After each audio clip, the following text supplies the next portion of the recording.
हरियाणा विधानसभा के मॉनसून सत्र के पहले दिन ही काफ़ी हंगामा रहा। कांग्रेस के विधायक वेल में पहुंच गए, काफ़ी नारेबाजी की, हंगामा किया। कानून व्यवस्था के मुद्दे पर चर्चा करने की मांग हो रही थी, काम रोको प्रस्ताव लाने की बात हो रही थी। हमारे साथ इस वक्त हरियाणा सरकार के संसदीय कार्य मंत्री और शिक्षा मंत्री महिपाल ढांडा साहब मौजूद हैं। ढांडा साहब, जो आज सदन में हुआ इसको आप कैसे देखते हैं, क्योंकि लगातार आप भी वहाँ पर खड़े होकर विपक्ष को कह रहे थे कि सार्थक चर्चा के लिए हम तैयार हैं, लेकिन ये तरीका नहीं है। विपक्ष एक तो बेलगाम में है, क्योंकि उनके पास उनको संभालने वाला कोई उनका नेता नहीं है। जिसके मन में जो आए सो करे। दूसरा, इनके बेलगाम विधायक मानने किसकी? कोई लीडर तो है नहीं, तो बिना लीडर के जिसके मन में जो आए वो करते जा रहा था। मगर एक बात तो पक्की है कि इन लोगों ने ये तो साबित हो ही गया कि इनका लोकतंत्र में कोई भरोसा नहीं है। पहले भी लोकतंत्र की हत्या इन्हीं लोगों ने की है, और संविधान की कॉपी लेके इनका नेता जो गली गली घूमता है, उस संविधान की हत्या भी ये लोग करने लग रहे हैं। पूरे देश भर के किसी भी मानसून सत्र को किसी भी प्रदेश के या देश के राज्यसभा लोकसभा से लेके किसी भी प्रदेश की विधानसभा को देखो, इन्होंने जैसे एक स्ट्रैटेजी बनाई हुई है कि काम नहीं करने देना है, विरोध करना है। किस लिए? कि विरोध करने के लिए करना है। ये लोग, भूख है इनके अंदर, ये छटपटा रहे हैं, और इनकी छटपटाहट ही लोग देखकर इनको शर्म आने लगी है लोगों को कि ये किस तरह के लोग हैं।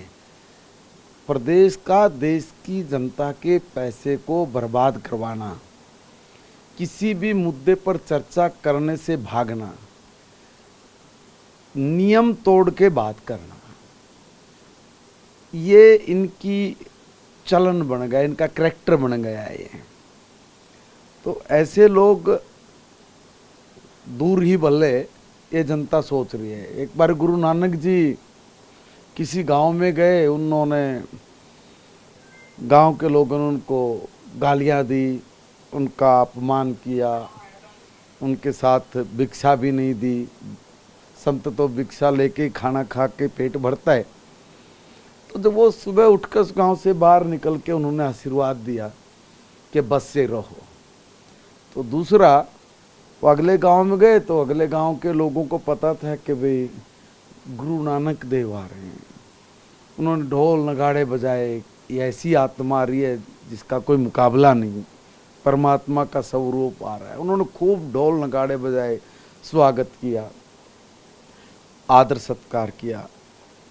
तो सुबह उठ के जब गए तो गांव से बाहर निकल के उन्होंने कहा तुम उजड़ जाओ। तो उसके शिष्य ने पूछा कि महाराज ये क्या? जिन्होंने गालियां दी उनको कहा कि तुम बसो, और जिन्होंने आदर सत्कार किया कि उनको कहा कि उजड़ जाओ। उन्होंने कहा कि ये जहाँ भी जाएंगे ये सब जगह बुराई फैलाएंगे, इसलिए बुराई जितनी छोटी जगह पर रह जाए उतनी अच्छी है। ये कांग्रेस की आज यही स्थिति है लोगों के दिमाग में, दिल में, कि इनको इतना ही रखो, अदरवाइज ये जितनी दूर तक जाएगी उतनी गंदगी फैलाएगी। अच्छा ढांडा साहब, एक मेरा आखिरी सवाल है कि अब कानून व्यवस्था के मुद्दे पर चर्चा होगी। आज सीएम साहब ने जो पुराने हुड्डा सरकार के वक्त की जो घटनाएं थी वो बताई, तो कहीं ना कहीं हम कहें कि सरकार भी पूरी तरह से जवाब देगी जो कानून व्यवस्था के मुद्दे पर कांग्रेस घेरने की तैयारी कर रही है सरकार को। देखिए, कहाँ घेरने की तैयारी कर रही है? इनके पास है क्या? किस मुद्दे पे घेरेंगे? हमारे देखिए, क्राइम का स्वरूप क्या है?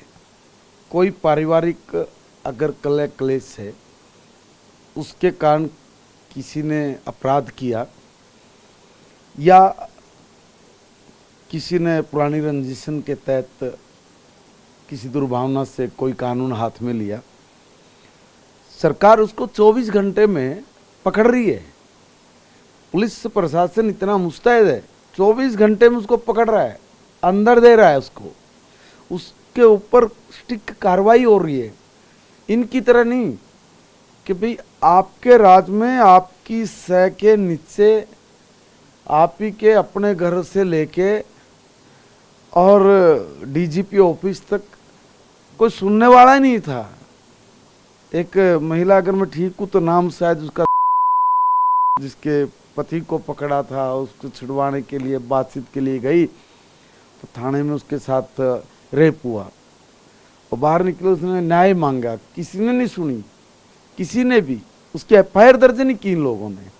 वो महिला डीजीपी ऑफिस के सामने आके उसने जहर खाया और अपनी जान दे दी। ये लोग कानून व्यवस्था की बात करेंगे। अपना घर में 3 बच्चियों ने, उनके साथ हर रोज रेप होता था 28 बच्चियों के साथ। किसी तरह से 3 बच्चियां निकल के भागी वहां से। उनको इतना डर था कि हम लोग यहाँ थाने में अगर कहीं चले भी गए तो इनके नेता और इनके जो अधिकारी हैं कहीं वो जान ही ना ले लें। किसी तरह से भाग के दिल्ली गए और वहाँ पर मानव अधिकार आयोग में जाके उन्होंने अपनी बात की और तब वहाँ की एक टीम आई, छापा मारा। तब उन बच्चियों ने बताया कि हमारे साथ तो हर रोज ये काम होता है। बड़ा ज्वलंत मुद्दा बना था। उस पर भी एफआईआर एकदम नहीं हुई और उसमें भी बचाने का काम जारी हुआ। एक भी कोई घटना हो, एक डाबला की शायद कोई घटना है, उसमें भी इसी तरह का काम हुआ है। देखिए, एफआईआर दर्ज तब होती थी इनके राज में जब सप्ताह भर तक धरने प्रदर्शन चलते थे, जब सर पानी से ऊपर निकल जाता था, तब ये लोग कहीं सोचते थे कि भाई अब हमें कोई न कोई कार्रवाई करनी पड़ेगी।